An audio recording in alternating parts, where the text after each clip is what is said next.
चरित्र हे चरित्र म्हणजे अगाध चरित्र आहे. समुद्राची शाही केली, आकाशाचा कागद केला आणि पर्वताची लेखणी केली तरी न संपणार चरित्र म्हणजे महाराज आमच्या गजानन महाराजांचं चरित्र आहे. एवढा गोड भाव आहे प्रत्येक लीलेमध्ये, एवढा गोड आशय आहे प्रत्येक लीलेमध्ये. असं चरित्र आमच्या गजानन महाराजांचं आहे. कितीतरी विशेषण गजानन महाराजांच्या नावापुढे लागतात. आपण जेव्हा गजानन महाराजांचा जय जयकार करत असतो जवळजवळ 9 ते 10 विशेषण आपण त्यांच्या नावापुढे लावतो. आणि त्या प्रत्येक विशेषणाचा जर आपण विचार केला तरी सुद्धा आपल्याला गजानन महाराजांच्या चरित्राची अगाध लीला महाराज लक्षात येईल. तिच्यातले एक विशेषण असं आहे की जे अनेक साधू संतांच्या नावापुढे लावले जातं आणि ती विशेषण म्हणजे खास कोणता शब्द असेल तर तो शब्द म्हणजे समर्थ आहे.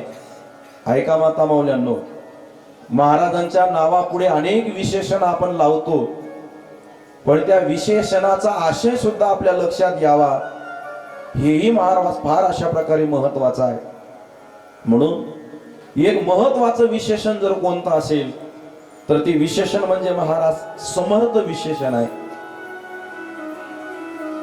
आपल्या घरच्या व्यक्तीनं आपलं कौतुक करावं मान्य आहे, आपल्या परिचित व्यक्तीनं आपलं कौतुक करावं मान्य आहे, आपल्या बाजूच्या व्यक्तीनं आपलं कौतुक करावं मान्य आहे. पण एकेकाळी जगद्गुरु तुकोबारायचा राग करणारे रामेश्वर शास्त्री यांनी सुद्धा तुकाराम महाराजांचं कौतुक करत असताना शब्द वापरले, धन्य तुकोबा समर्थ. तुकाराम महाराजांच्या नावापुढे सुद्धा महाराज विशेषण लागलं, ते विशेषण म्हणजे महाराज समर्थ. हेच विशेषण आपण स्वामी महाराजांच्या पुढे लावलं आणि बोलत असताना आपण फक्त स्वामी महाराज म्हणत नाही तर आपण काय म्हणतो, स्वामी समर्थ महाराज म्हणतो. हेच विशेषण आमच्या गजानन महाराजांना सुद्धा लागलं. शब्द लक्ष देऊन ऐका, समर्थ महाराज. नेहमी आपण समर्थ समर्थ शब्द म्हणतो पण या समर्थ शब्दाचा आशय काय आहे? का या संतांच्या पुढं, या महात्म्यांच्या पुढं हा शब्द लागला, का आपल्या पुढं नाही लागला? लागेल ना केव्हा, जेव्हा आपण त्या शब्दाला अनुसरून आपण जेव्हा क्रिया करू तेव्हा. सगळ्यात महत्वाचं, समर्थ कोणाला म्हणायचं हे लक्ष देऊन ऐका. कोणाला म्हणायचं समर्थ? कर्तुम, अकर्तुम, अन्यथा कर्तुम, ह्या 3 शक्त्या ज्यांच्याकडे आहेत त्यांना महाराज समर्थ अशा प्रकारे म्हणायचं. मग तिच्या देव येतात, तिच्या संत येतात. महाराज या शब्दाचा आशय आम्हाला लक्षात आला नाही, जरा उदाहरणांशी सांगता का? म्हणजे आमच्या लक्षात येईल की समर्थ म्हणजे काय. ऐका, कर्तुम, अकर्तुम, अन्यथा कर्तुम, ह्या 3 शक्त्या ज्यांच्याकडे आहेत त्यांना महाराज समर्थ म्हटलं जातं. पहिली शक्ती आहे कर्तुम. कर्तुम शक्ती म्हणजे काय? जगाची उत्पत्ती आणि नाश ज्यांच्या हातामध्ये असतो, ती शक्ती ज्यांच्याकडे असते त्यांना महाराज कर्तुम शक्ती म्हटल्या जातं. ही शक्ती जशी भगवंताकडे आहे तशी महाराज संतांकडे सुद्धा आहे, ज्यांचं चरित्र आपण श्रवण करतोय. समर्थ सद्गुरु गजानन महाराज यांचंच उदाहरण सांगतो. महाराजांकडे कशी कर्तुम शक्ती होती ऐका. मरणासन्न अवस्थेमध्ये असलेला कवठ्याचा तो वारकरी आता मरी नावाच्या रोगानं मरणार, त्या रोगी व्यक्तीला सुद्धा जिवंत किंवा मरून देण्याचा पराक्रम जर कोण दाखवला असेल तर तो म्हणजे महाराज आमच्या गजानन महाराजांनी दाखवला. जानराव देशमुख, ज्यांना डॉक्टरनी सांगितलं घोंगड्यावर काढून ठेवा, आता हे वाचणार नाही, त्यांनाही वाचवण्याचं काम आमच्या गजानन महाराजांनी केलं. ही शक्ती कोणती आहे?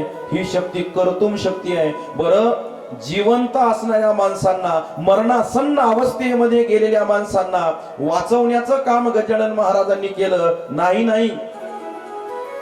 हे मेलेला कुत्रा प्रदक्षिणा रस्त्यामध्ये पडलेला असताना शेगाव मध्ये 2 दिवसापासून त्या कुत्र्याला सुद्धा उठ म्हटल्यानंतर ते शब्द जेव्हा गजानन महाराजांचे त्या श्वानाच्या कानावर पडले मेलेला श्वान जिवंत झाला, उठून उभा राहून धावायला लागला, याला म्हणतात गजानन महाराजांची कर्तुम शक्ती.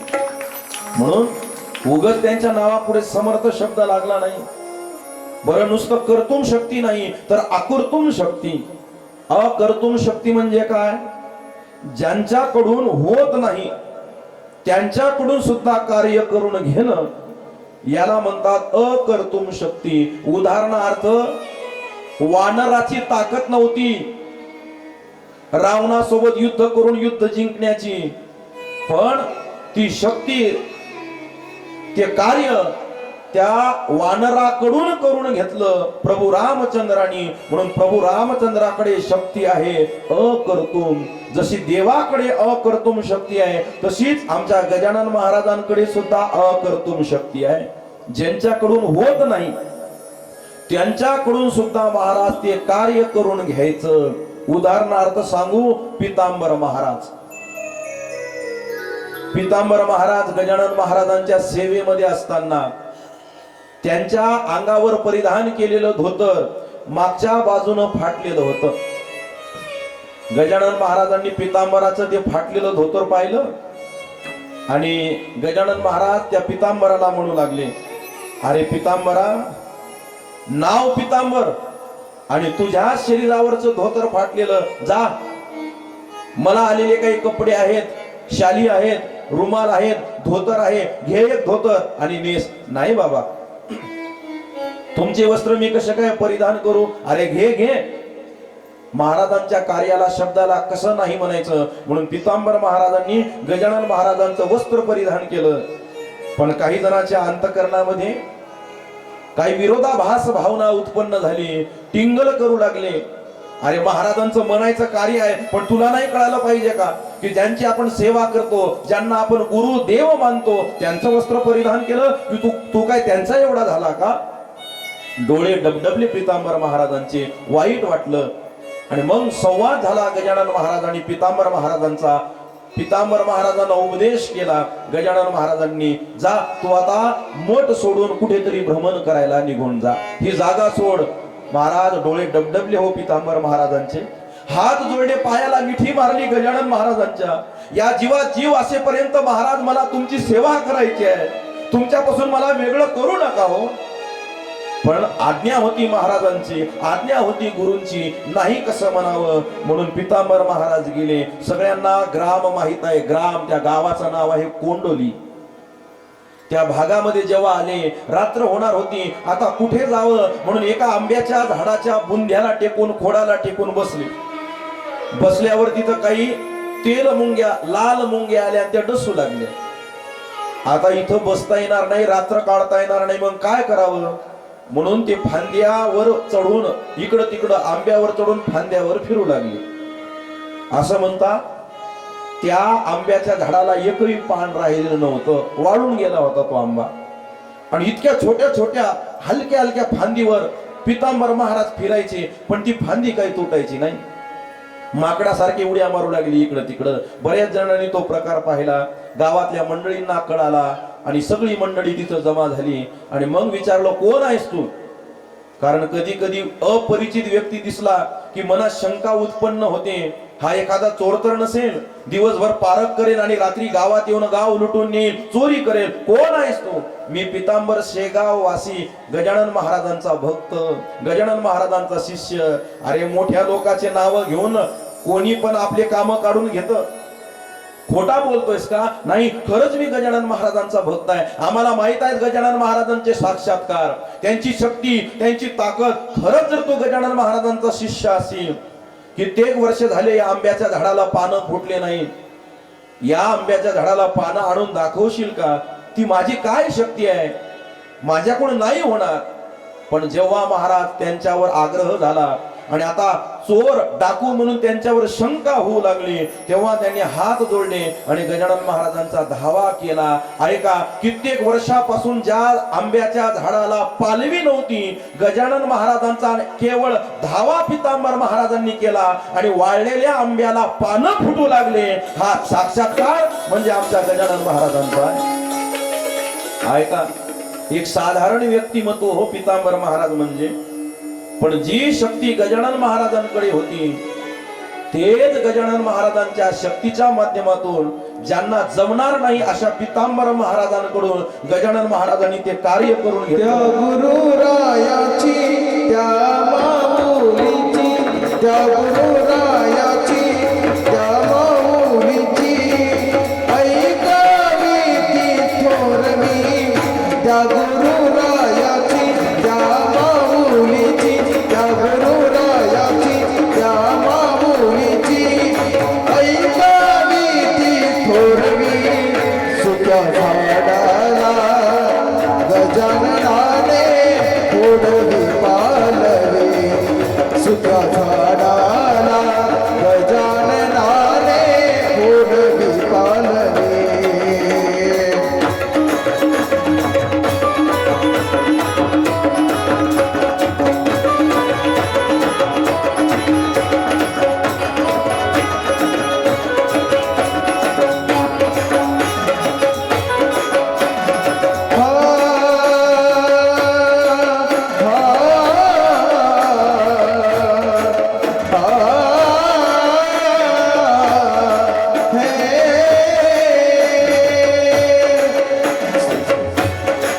त्या गुरुरायाची त्या माऊली त्या गुरुरायाची त्या माऊलीची ऐकावी ती थोरवी सुक्या झाडाला गजाननाने फोडली पालवी सुक्या झाडाला गजाननाने फोडली पालवी.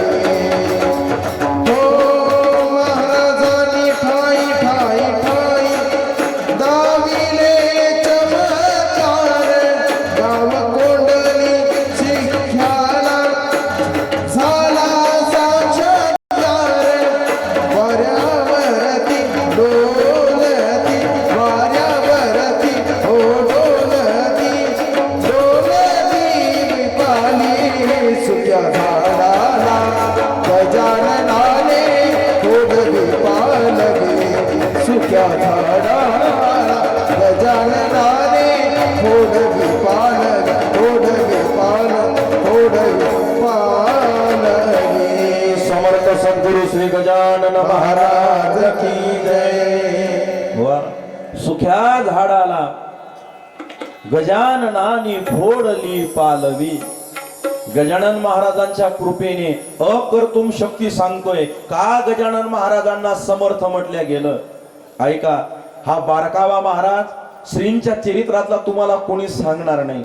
जरा लक्ष देऊन ऐका, फार महत्वाचं चिंतन आहे बरं. काय दुसरं उदाहरण सांगतो. दुसरं अकर्तुम शक्ती. लोकमान्य टिळक छत्रपती शिवाजी महाराजांच्या जयंतीच्या निमित्तानं भाषण द्यायला अकोल्याला आले होते. त्या सभेला गजानन महाराजही उपस्थित होते. त्यांनी जे आक्रमक अशा प्रकारे भाषण केलं, त्या काळी असलेलं इंग्रज सरकार त्यांनी महाराज बाळ गंगाधर टिळकाजींना अटक केले. सगळे जे कायद्याचे मापदंड असतात ते शोधण्याचा प्रयत्न केला, पण गजानन महाराजांच्या मुखातून एक वाक्य निघलं, तुम्ही कितीही प्रयत्न करा, आता लवकर टिळकजींची सुटका कारागृहातून होणार नाही. पण मी प्रसाद म्हणून भाकरीचा तुकडा देतो, हा टिळकजींना खायला द्या, त्यांच्याकडून एक मोठं कार्य होणार आहे. ती भाकरी गेली महाराज. टिळकजींनी श्रींचा प्रसाद म्हणून ती कुचकरून खाऊन घेतली आणि खाल्ल्यानंतर टिळकजींच्या माध्यमातून त्या कारागृहात असताना एक कार्य घडलं. ते म्हणजे काय तर त्यांनी गीता रहस्य नावाचा एक ग्रंथ तयार केला, श्रीमद भगवद्गीतेवर टीका करून, आणि जगविख्यात आमचे टिळकजी झाले. मला सांगायचं काय, ज्यांच्याकडून जे कार्य होत नाही त्यांच्याकडून ते कार्य करून घेणं, या शक्तीला म्हणतात अकर्तुम शक्ती. आणि ही अकर्तुम शक्ती ज्यांच्याकडे असते त्यांना म्हणतात महाराज समर्थ. आणि शेवटची शक्ती आहे अन्यथा कर्तुम, अधिकार नसताना त्यांना श्रेष्ठत्व देणं.